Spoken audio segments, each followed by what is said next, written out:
Koi. Macam. Hah?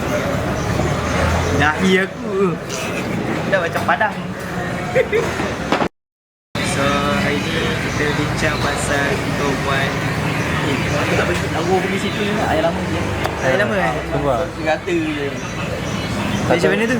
Kau tanya dia bila ayam baru siap. So tadi kita orang tengah bincang pasal next project, which is kita branding nama, and then kita branding logo, and then kita bincang apa lagi ya? Apa lagi mah kita bincang ni?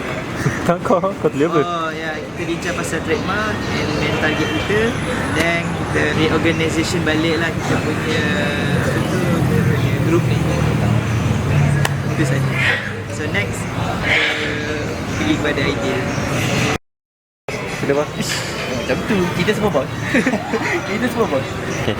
So hari ni kita dah selesai bincang structure untuk company, buat balik, revamp balik, and then all the detail lagi jelas. Kita akan proceed this project and by paling lewat bulan 1.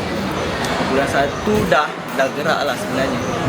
Apa yang perlu diharapkan, kita sama-sama kerja sama, buat sama-sama, and then usaha sampai dapat lah apa yang kita nak dapat. Itu je. All the best all.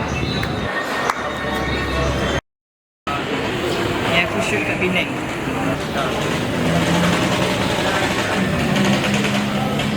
Indoor, outdoor? Outdoor. Tepi pantai ya? Tepi tasik. Oh. Koi.